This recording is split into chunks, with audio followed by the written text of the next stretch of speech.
नमस्कार, आप देख रहे हैं 4 PM और मैं हूं आपके साथ निधि तिवारी। मणिपुर मुद्दे पर जब से विपक्ष अविश्वास प्रस्ताव लेकर आया था, तब से लोग इंतजार कर रहे थे कि पीएम मोदी मणिपुर पर कब बोलेंगे, क्या बोलेंगे।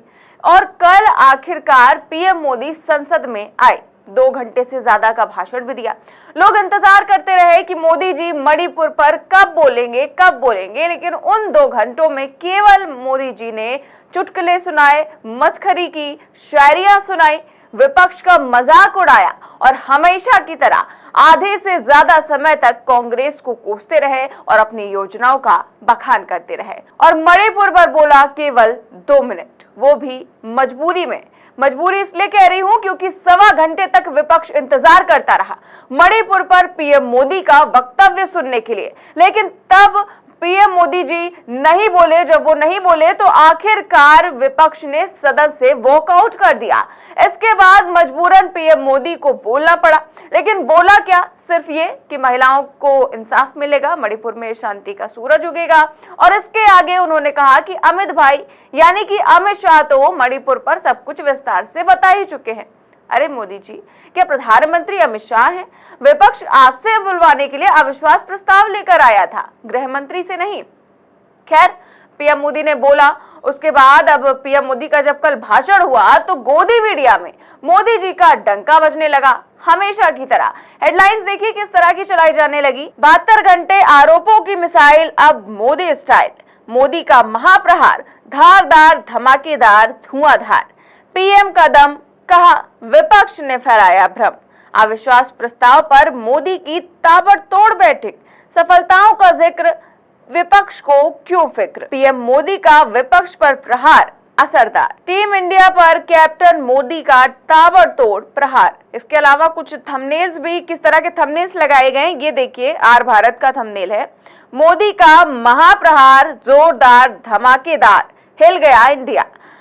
पीएम मोदी का हमला, विपक्ष भाग चला। अविश्वास का रण, विपक्ष लहूलुहान। पीएम मोदी ने विपक्ष को धो डाला। तो इस तरह के थंबनेल लगाकर, इस तरह की हेडलाइंस लगाकर जो है वो प्रोग्राम चलाए गए जब पीएम मोदी का भाषण चल रहा था। लेकिन हकीकत ये है कि कल संसद में पीएम मोदी की भाषा ने प्रधानमंत्री पद की गरिमा और संसद की मर्यादा को ही तार-तार कर दिया। या यूं कहें कि पीएम मोदी ने खुद कथित तौर पर संसद में गुड़गोबर कर दिया। देखिए पीएम मोदी ने अधीर रंजन चौधरी पर कैसी भाषा का इस्तेमाल किया। लेकिन इस बार अधीर बाबू को क्या हाल हो गया? उनकी पार्टी ने उन्हें बोलने का मौका नहीं दिया। ये तो कल अमित भाई ने बहुत जिम्मेवारी के साथ कहा कि भाई अच्छा नहीं लग रहा है, और आपकी उदारता थी कि उनका समय समाप्त हो गया था, तो भी आपने उनको आज मौका दिया। लेकिन गुड़ का गोबर कैसे करना, उसमें ये माहिर है। तो पीएम मोदी कह रहे हैं कि अधीर रंजन चौधरी ने गुड़गोबर कर दिया। ये पीएम मोदी की भाषा है।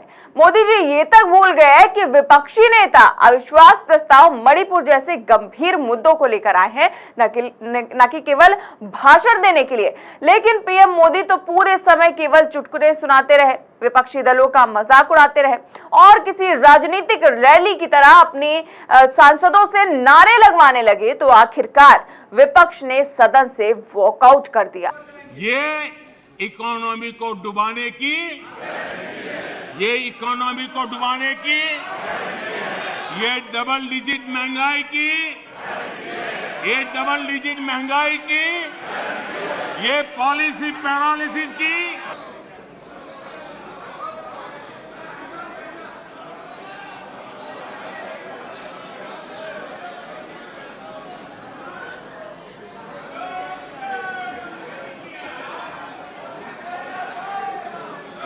इसके बाद पीएम मोदी कहने लगे कि विपक्ष जो है सदन से भाग गया, उन्होंने मुंह फेर लिया, मैदान छोड़कर भाग गया। इस तरह की वक्तव्य उन्होंने भी दिए और गोदी मीडिया ने भी कुछ ऐसा ही चलाया।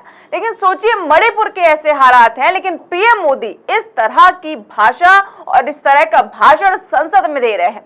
लेकिन जब पीएम मोदी ने इस तरह की निम्न स्तर की भाषा का प्रयोग किया तो पब्लिक ने उन्हें जीरो दिया। जी हाँ, दरअसल न्यूज 24 ने कल एक सर्वे किया और सवाल पूछा अपने ट्विटर पर कि पीएम मोदी के भाषण को 10 में से कितने नंबर देंगे आप। तो कमेंट में बताइए अपनी राय।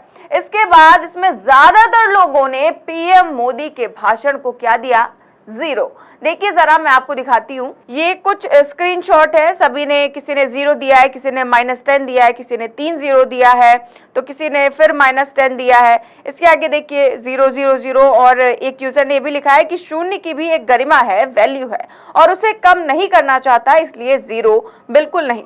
एक नकारात्मकता, आत्ममुग्धता और नफरती प्रलापों और खून खराबे, बलात्कार जैसी संगीन जुर्म पर चुप्पी, ऐसे नेता के लिए मैं शून्य भी खर्चने से परहेज करूंगा। इसके बाद देखिए आगे भी लोगों ने जीरो दिया है, किसी ने -10 दिया है। उसके बाद एक यूजर ने लिखा है कि देश को गुमराह करना बंद करें मोदी जी, इन्हें 10 में से शून्य भी नहीं देना चाहूंगा। तो आप देख सकते हैं न्यूज 24 के ट्विटर हैंडल पर लगातार जो है इस तरह की प्रतिक्रियाएं आ रही हैं और न्यूज 24 ने ये ट्वीट अपना पिन करके रखा हुआ है। तो आप देख सकते हैं कि लगातार केवल कमेंट बॉक्स में जीरो ही देखने को मिल रहा है। तो पब्लिक ने तो जीरो दिया ही मोदी जी को, लेकिन केवल पब्लिक ने ही नहीं, विपक्षी नेताओं ने भी पीएम मोदी के भाषण को लेकर कैसे गुस्सा जाहिर किया है, क्या कुछ कहा है, सुनिए। महीनों से जलता सुलगता एक प्रदेश, दो भागों में बंटता हुआ एक प्रदेश, एक ऐसा प्रदेश जहां के नौजवान के हाथ में कलम नहीं है, हथियार है। एक ऐसा प्रदेश जहां की महिलाओं की आबरू तार तार है। वो प्रदेश आज संसद की ओर अपने टेलीविजन पे बड़े उम्मीद से देख रहा था। आज उसकी उम्मीदें प्रधानमंत्री ने चूर चूर कर दी, तोड़ दी। आज प्रधानमंत्री के एक एक शब्द में अहंकार था, घृणा थी, नफरत थी, सब कुछ था। अपने पद की मर्यादा और गरिमा का ज्ञान या आभास कतई नहीं था। अहंकार सत्ता का, देश की मौजूदा हालत पे सवाल पूछने वाले विपक्ष के प्रति नफरत। आपकी हिम्मत कैसे होगी, आपने मुझसे सवाल पूछ लिया। क्यों साहब, हमारा तो ये राजधर्म है, हमें जनता ने विपक्ष में बैठाया इसीलिए है कि हम आपसे सवाल पूछें, और आपको सरकार में इसलिए बैठाया कि आप जवाब दें। हमसे नफरत, हमें कोस कर क्या मिल जाएगा? सीधा सीधा कहिए, आपके पास जवाब नहीं है। हमारे साथ बचपन में एक साथी पढ़ता था, लेकिन जिस फूहड़ता का परिचय उन्होंने आज दिया संसद में, वो फूहड़ता देखकर ऐसा अफसोस हुआ कि 140 करोड़ लोगों के ये प्रधानमंत्री, चुने हुए प्रधानमंत्री, दूसरे टर्म के प्रधानमंत्री किस तरह से पेश आ रहे। अफसोस इस बात का भी हुआ कि मणिपुर में बैठा हुआ वो कारगिल का वीर जवान जिसकी पत्नी को निर्वस्त्र करके घुमाया गया मणिपुर की सड़कों पर, वो भी ये डिबेट वो देख रहा होगा, पार्लियामेंट की डिबेट। उसके दिल पर क्या गुजरी होगी, मणिपुर के लोगों के दिल पर क्या गुजरी होगी। ये शोभा देता है। ये प्रधानमंत्री का भाषण था। यह भाषण न मणिपुर के लिए था, न देश की जनता के लिए था। यह भाषण हार की कगार पर खड़ी हुई, टूट चुकी अपनी सेना का मनोबल बढ़ाने भर के लिए था। और अक्सर इतिहास में ये उदाहरण आपको मिलेंगे कि जब भी एक तानाशाह हार की कगार पे खड़ा होता है, वो ज्यादा आक्रामक दिखाई देता है। जब रशिया की आर्मी, सोवियत संघ की आर्मी बर्लिन में भीतर आ चुकी थी, तब भी हिटलर का प्रचार तंत्र रेडियो के माध्यम से जर्मनी की जनता को जोश दिला रहा था कि साहब हम युद्ध जीत चुके हैं। इतिहास में आपको मालूम है उसके बाद क्या हुआ। आज का भाषण प्रधानमंत्री का ठीक उसी तानाशाह जैसा। हमने सोचा था कि प्रधानमंत्री जी मणिपुर की पीड़ा के बरक्स मॉरल मेजॉरिटी के नक्शे पर 4 कदम चलेंगे, उस सड़क पर 4 कदम चलेंगे। लेकिन क्या देखा प्रधानमंत्री जी के भाषण में? तंज, चुटकुला, व्हाट्सएप वाली वो जो टिपिकल सुबह सुबह एक छोटे ग्रुप में चलता है फूहड़ बातें, ये प्रधानमंत्री जी से अपेक्षा नहीं थी। हमारे भी तो प्रधानमंत्री है ना।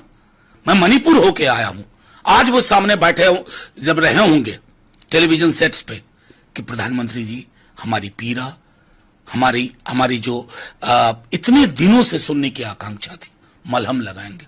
ऐसा कुछ नहीं कर पाए। तो विपक्षी नेता कह रहे हैं कि पीएम मोदी ने मणिपुर पर कुछ नहीं बोला और एक व्हाट्सएप फॉरवर्ड जैसे मैसेजों को जैसे लगता है कि उन्होंने संसद जैसे स्थान पर उन्होंने पढ़ दिया जहां कितनी गरिमा होती है और उन्होंने इस गरिमा को ही तार-तार कर दिया। पीएम मोदी की भाषा बिल्कुल ही किस तरह की थी आपने कल सभी ने सुना होगा, क्योंकि जब अविश्वास प्रस्ताव विपक्ष लेकर आया था तो लोग इंतजार कर रहे थे कि पीएम मोदी कब बोलेंगे और क्या बोलेंगे। सभी की निगाहें टिकी हुई थी, लगातार लोग सुनते रहे, लेकिन सवा घंटे तक केवल अपनी सरकारों का बखान, विपक्ष का मखौल उड़ाना और सिर्फ कांग्रेस को कोसना, सिर्फ यही जारी रहा। इसके बाद सदन से विपक्ष ने वॉकआउट किया तो आखिरकार मजबूरी में पीएम मोदी ने बोला, लेकिन केवल 2 मिनट, और बाकी कह दिया कि अमित भाई सब बता चुके हैं। लेकिन लोग पीएम मोदी को सुनने की प्रतीक्षा कर रहे थे मणिपुर को लेकर, ना कि एक राजनीतिक रैली जैसा भाषण सुनने के लिए, क्योंकि राजनीतिक रैली में जाकर तो पीएम मोदी बोलते ही है, लेकिन सदन था मणिपुर पर बोलने के लिए, लेकिन पीएम मोदी केवल हंसते रहे, पूरे टाइम हंसते रहे।